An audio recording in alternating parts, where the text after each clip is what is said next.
Hola todos, how we doing? Welcome to a winter, weathery, snowy day. Maybe this video will give you something to do and you didn't have to commute into work today. Especially after yesterday was so gorgeous of a day, wonderful day. Watched the Super Bowl, watched all the commercials. Maybe you were following me on that hashtag ad bowl. But I apologize for how long it's taken me to get back to answering your questions for Chapter 3. Normally, I respond to your questions in the same week that they are given to me, but just last week with the Super Bowl last week was just crazy.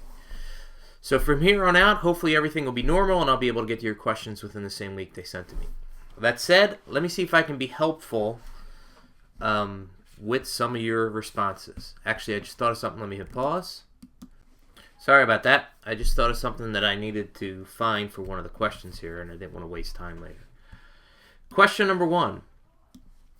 Are the leading fashion companies the exceptions of the market orientation? I don't know if I would agree with this question. I don't know if I would call them exceptions, to the point. I think the leading fashion companies are almost the epitome of market orientation. And when you're saying leading fashion companies, I believe you're talking about the super high-end ones. Particularly the ones where you see the clothing and you say, oh my God, no one can afford that and no one can really wear that unless you're a model and you have that kind of figure and yada, yada, yada. But the point is that whatever shows up on the red carpet usually influences everyone else down the food chain, including the Gaps and the Banana Republics of the world. So it's almost like they are the leading edge in trends, and people follow them. I believe they're a little bit more market-oriented than not. They actually lead the fashion trend instead of following it. Well, that's kind of what market orientation is. Do you think a firm... something? I'm going to get to this in 1 second because I have a question here that's going to play right into this first one. Do you think a firm can succeed or be successful by self-oriented instead of market-oriented? And I would like a little bit more detail here with what you're looking for.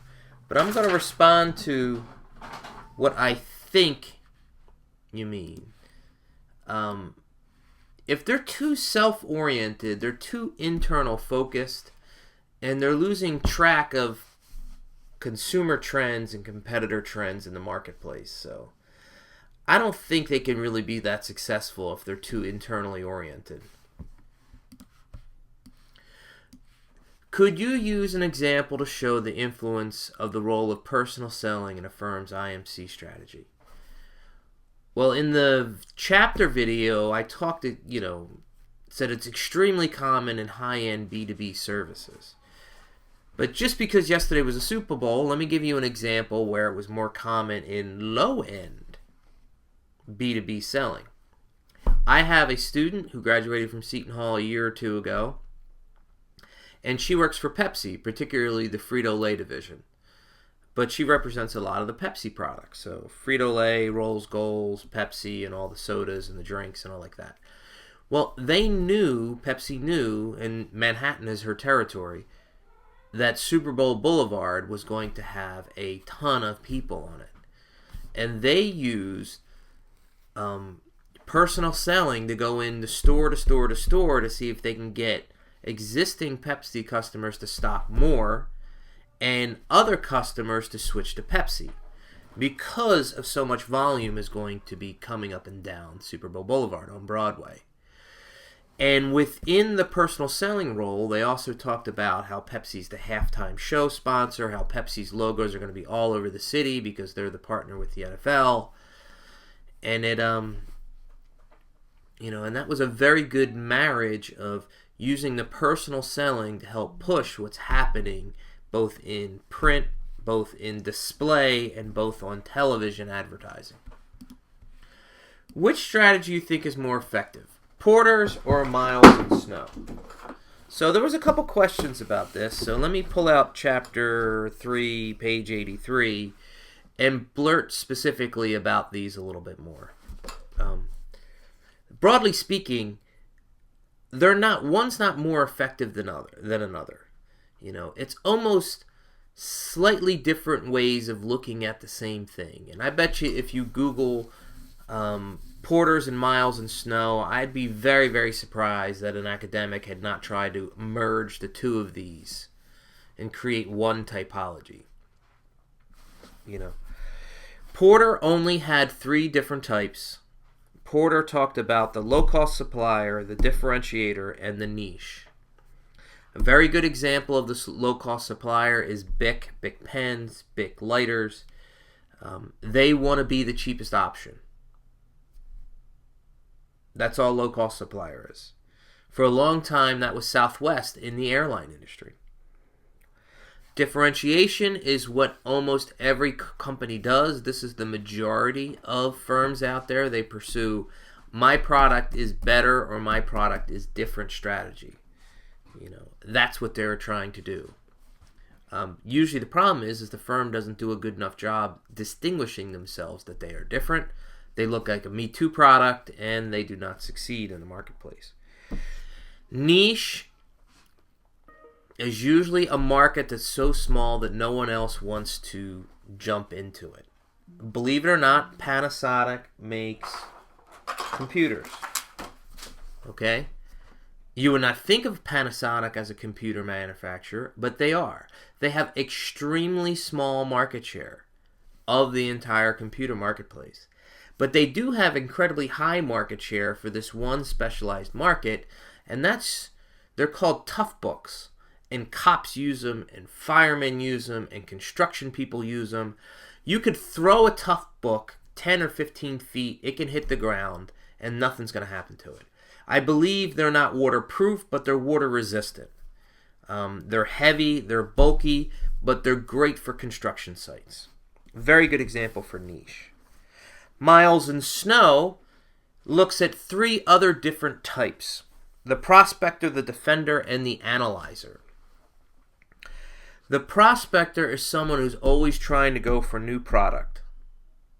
I think they are sometimes would trade off some short-term profits for long-term markets. I think a very good example of a prospector is Samsung.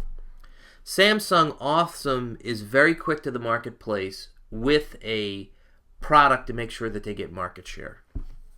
They have their own manufacturing facility, so it makes it a little easier for them. The defender. The defender tends to be the category leader. The defender tends to be someone with very large market share and not much innovation happening. I think the best example of this would be Coca-Cola. They defend, but there's really not that much new going on there. The analyzer is someone who wants to go towards newer or higher growth markets. They don't like to defend as much as the defender does. I think Pepsi's really a better job at this. I mean, you think about all the cola wars back in the day where Pepsi kept trying to go head-to-head with Coke and kept losing for decades. But then Pepsi decided to go, okay, pretty much every other marketplace other than Coke, the cola market or the lemon lime soda market, we're going to beat Coke. But they beat them the water, they beat them the sports drinks, they beat them the salty snacks with Lay's, they did the restaurants with Taco Bell, KFC, and Pizza Hut. I would say Pepsi's a little bit more of an analyzer. I hope that helps with this question. I don't think one is better than the other. I think it's just a way for you to categorize who you are and for you to think about the marketplace. Do companies do anything to protect themselves from being vulnerable if salespeople have long-term relationships that are integral to the company? Yes, absolutely. In this day and age, this CRM system helps because all the knowledge and most of the interactions between that salesperson and the client is not just in here, but it's also here. And that's a big deal. At least the company knows what's going on with the salesperson to a certain extent. And it could be the case that if a company is worried about a salesperson, there might be more than one person on the account.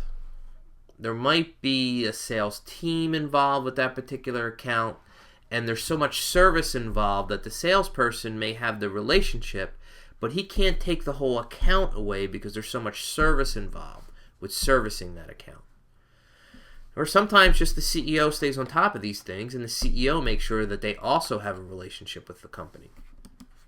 And it's not just the salesperson. Let me undo that.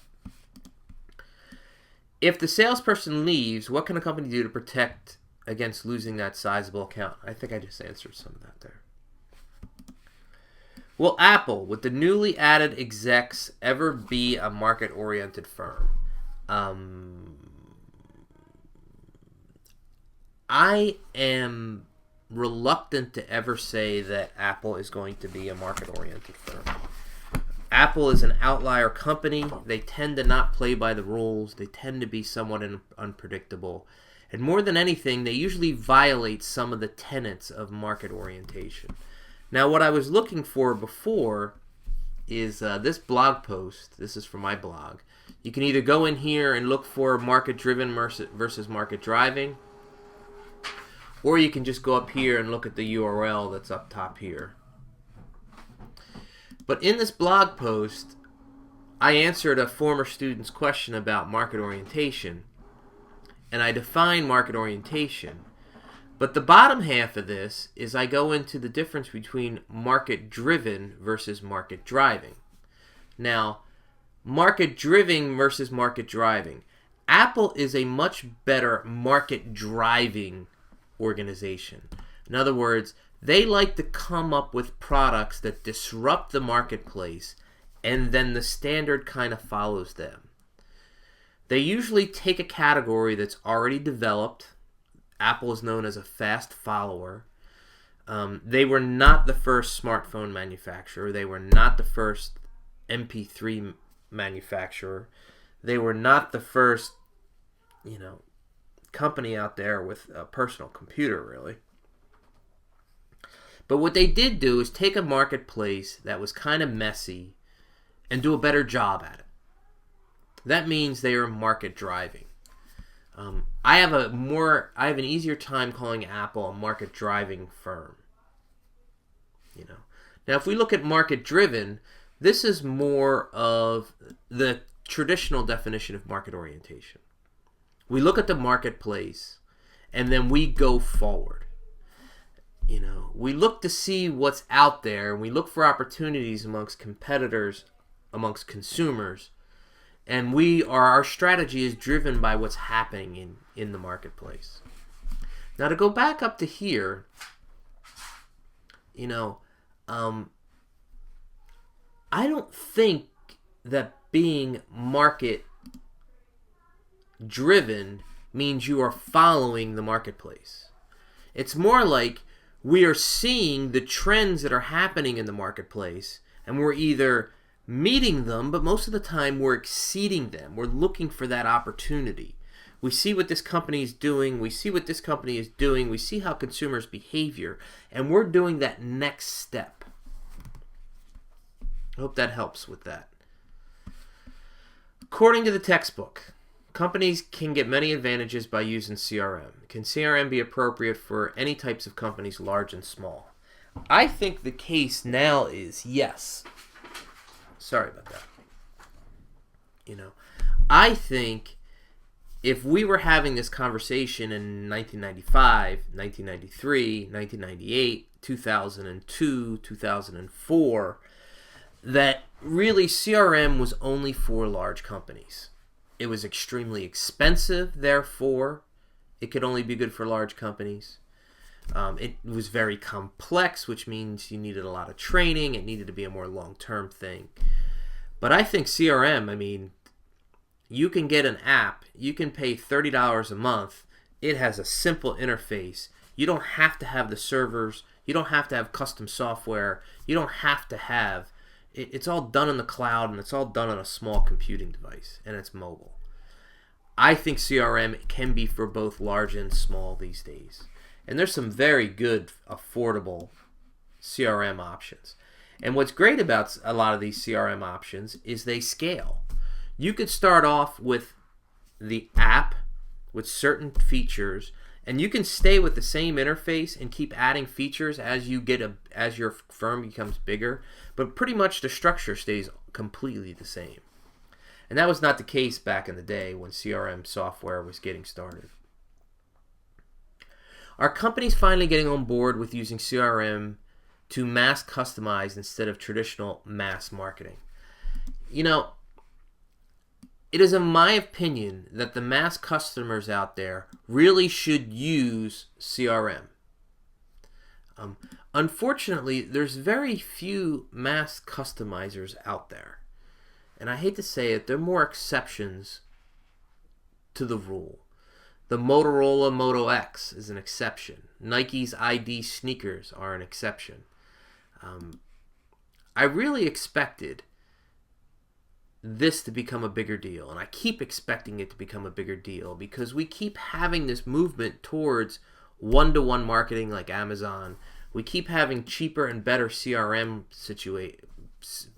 software. But more than anything else, we have this 3D printers now where you can make what you want in your own house. I mean, granted, 3D printing is not tipped into the mass market yet, but it's due. We're certainly going in that direction. You know, I expect it to happen, it just hasn't happened yet. As corporations got bigger, sales strategies seemed to at one point shift from classical door-to-door selling to mass selling to now hybrid CRM. But on a large-scale corporate platform, is it just technology driving the paradigm shift, or there's other factors? I think technology is certainly part of this trend. But I think the other part of this trend is, back in the day, door-to-door selling and then mass selling, there wasn't that much competition, both in the number of product offerings in the same category or the number of competitors total.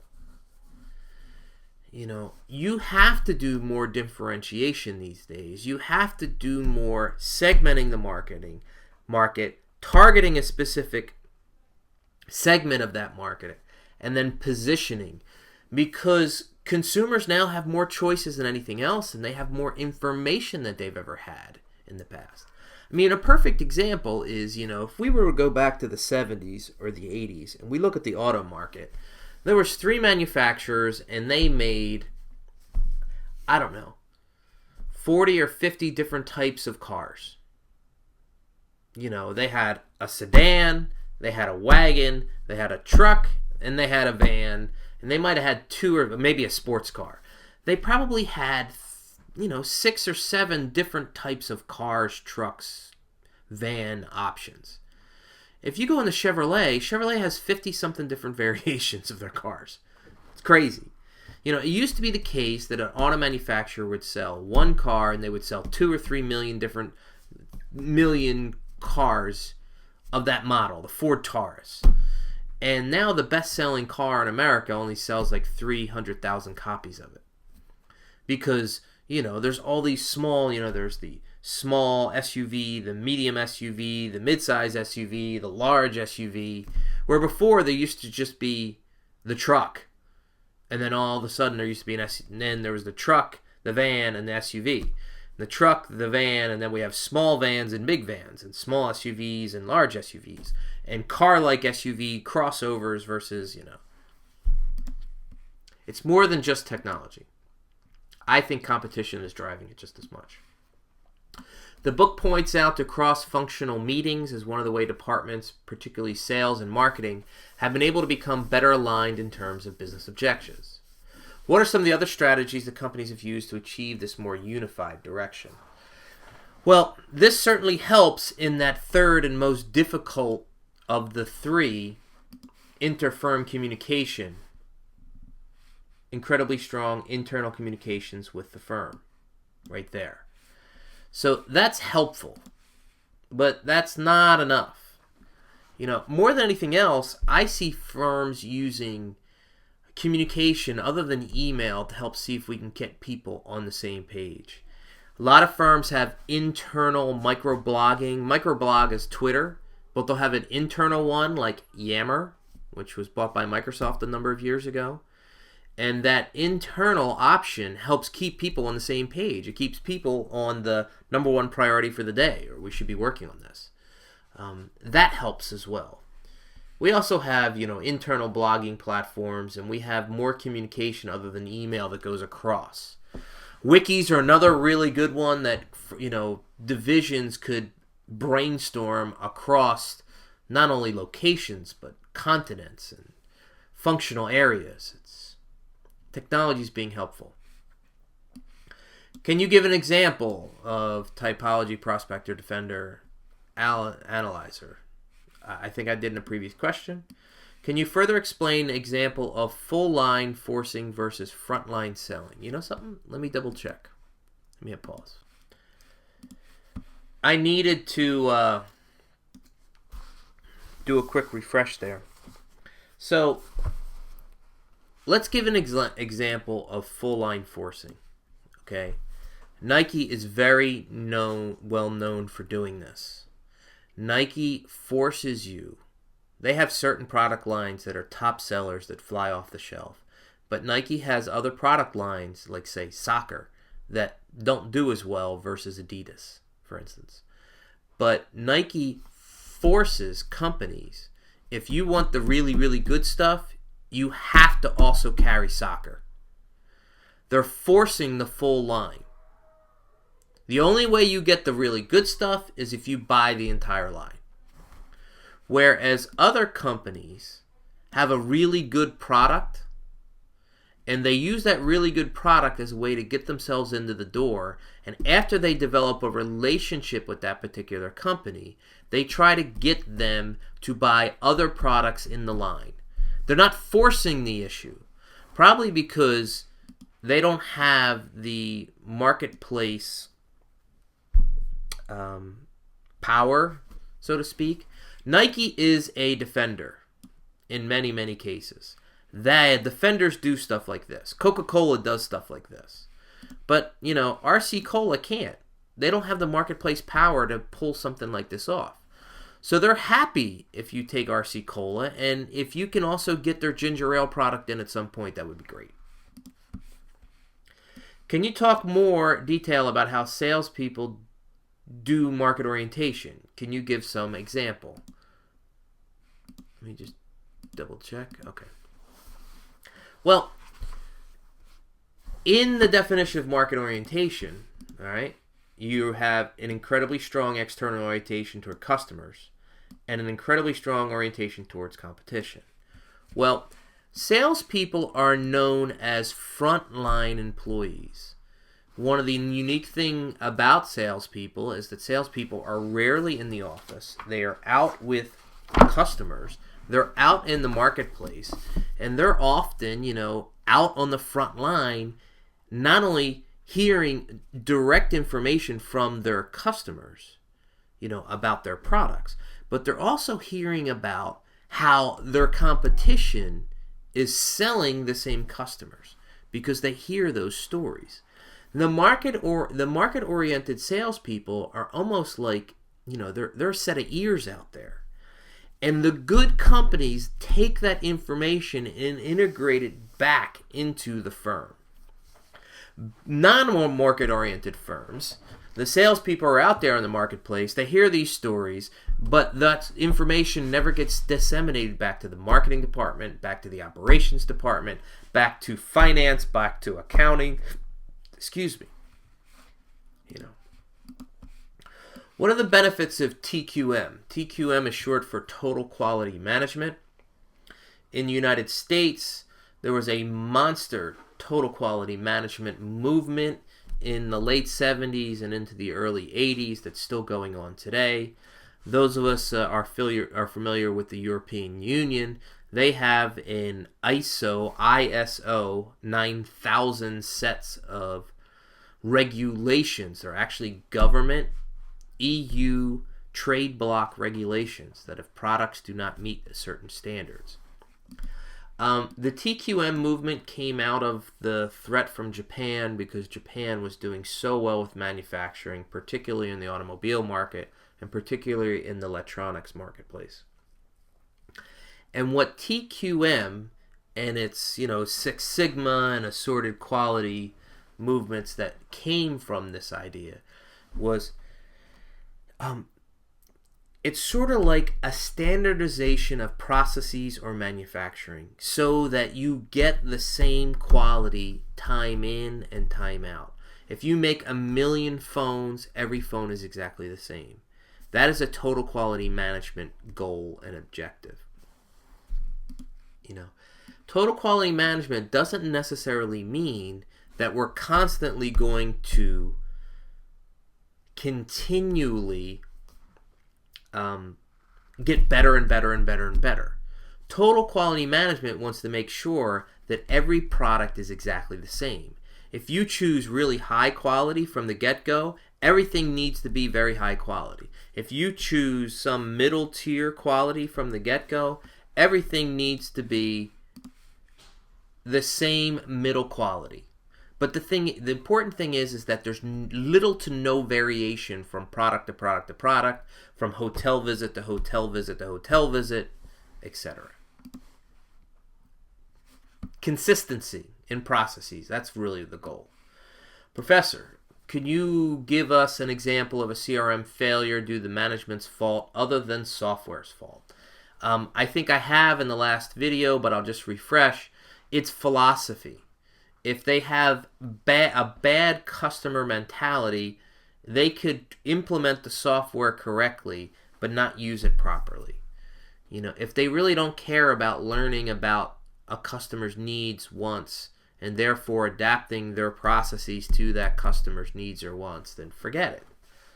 The software implementation can be fine, but the CRM will still fail just because of the philosophy of the company. They don't want to change, and they need to change. Has the trend to one-to-one marketing brought an emphasis upon two particular communication channels, namely the internet and personal face-to-face selling, while traditional advertising through mass media has diminished? Traditional advertising through mass media has diminished in every channel other than television. Newspapers, it has diminished. Magazines, it has diminished. Radio is diminished.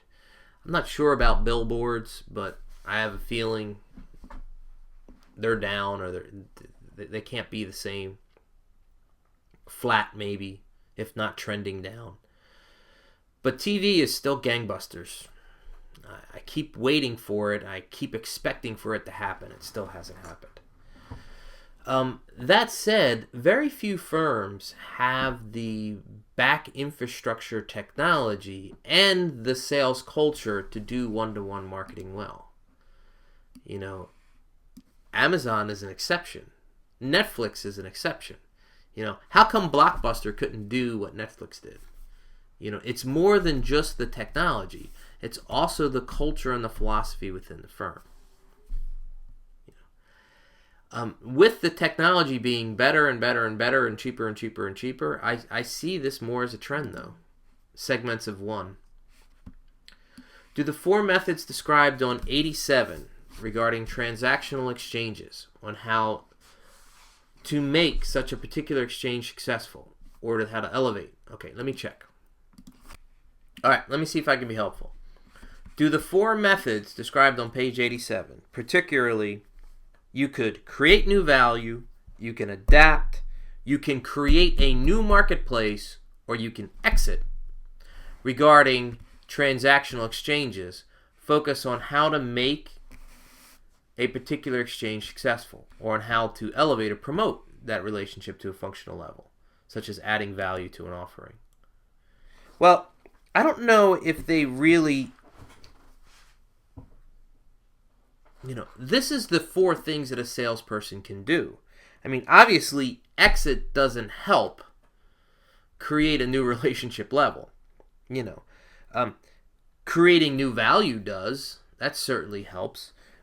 Making a new marketplace for your customers helps. Whether that's a new marketplace because it's a new product, or whether that's a new marketplace due to a new customer set of the same product, i.e. going international. I hope that helps answer this question. If you have any questions there, shoot me an email. With the overall emphasis on personal selling, is there a pattern within marketing communication strategies of having other methods, like advertising, encouraging instances of personal selling to occur? For example, television advertising. Yes.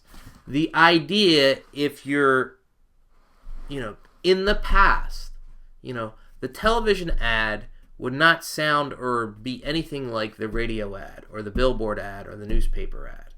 They were basically different executives from the same company doing whatever they wanted to do for the brand within their channel. These days, that doesn't happen.